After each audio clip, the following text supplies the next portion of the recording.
જંબુસરમાં ખાતર અછતને લઈને પ્રસિદ્ધ થયેલા અહેવાલ બાદ નાયબ ખેતી નિયામકનું નિવેદન સામે આવ્યું છે, જેમાં તેઓએ જંબુસરમાં ઓગસ્ટમાં અત્યાર સુધી 150 મેટ્રિક ખાતરનું સપ્લાય કરાયું હોવાનું જણાવ્યું છે, પણ એક સમયે ઘણા ખેડૂતો ખાતર લેવા આવી જતા આ સમસ્યા સર્જાઈ હોવાનું જણાવ્યું છે. ભરૂચના જંબુસરમાં ખાતર માટે લાંબી કતાર લાગવા સાથે ખાતર ન મળતું હોવાના આક્ષેપ ખેડૂતોએ કર્યા હતા, જે અહેવાલ ઇન ભરૂચ ચેનલ દ્વારા રજૂ કરવામાં આવ્યા બાદ આ મુદ્દે નાયબ ખેતી નિયામકે જણાવ્યું છે કે ઓગસ્ટ મહિનામાં અત્યાર સુધી 150 મેટ્રિક ટન ખાતરનું સપ્લાય કરાયું છે. પૂરતા જથ્થાના સપ્લાય છતાં સમસ્યા સર્જાઈ હતી. આશરે 100 ખેડૂતોને ટોકન આપવામાં આવ્યા છે. સ્પેશિયલ કેસમાં અલગ અલગ કંપનીઓ દ્વારા જથ્થો પૂરો પાડવામાં આવ્યો છે. મોડી રાત સુધી ખેડૂતોને ખાતર મળી રહેશે.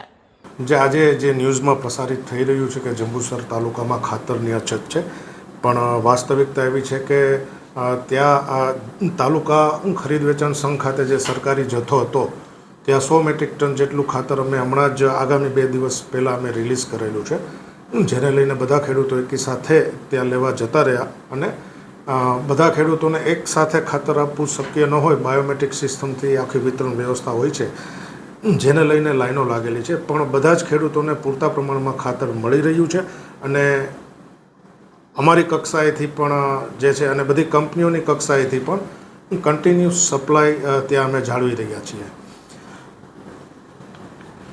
જંબુસરના વાવેતર વિસ્તારની વાત કરીએ તો જંબુસરમાં 83,000 એકર જેટલા વિસ્તારમાં કપાસનું વાવેતર છે કે જેમાં યુરિયા ખાતરની આપણે જરૂરિયાત રહે જ છે, પણ એ પ્રમાણે અત્યાર સુધીની જે સપ્લાય થઈ છે એ પ્રમાણે પૂરતા પ્રમાણમાં ત્યાંના વાવેતર વિસ્તારને અનુરૂપ જે કાંઈ સપ્લાય થઈ છે એ થઈ છે ને હજુ પણ આગામી સમયમાં સપ્લાય શરૂ રહેશે.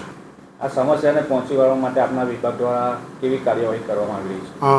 આ બાબતે મેં ઉચ્ચ કક્ષાએ અમારા જે સરકાર લેવલે ખેતી નિયામક સાહેબનું ધ્યાન દોરેલું છે કે સ્પેશિયલ કેસમાં થોડોક જથ્થો વધારે ફાળવી આપે તો એક આ સમસ્યાનું અત્યારે નિરાકરણ. પણ વાત કરવા જઈએ તો પૂરતા પ્રમાણમાં સપ્લાય થઈ જ રહી છે. આમ છતાં પણ હમણાં જ મારે માનનીય પ્રાંત અધિકારી મેડમ સાથે પણ વાત થઈ. એમની સૂચનાથી ખાસ કેસમાં જીએનએફસી પ્લાન્ટમાંથી, ઇફકોમાંથી, ક્રુપકોમાંથી અમે આવતીકાલ સુધીમાં લગભગ 6 કે 7 જેટલી ગાડીઓની વ્યવસ્થા અમે ત્યાં કરી રહ્યા છીએ.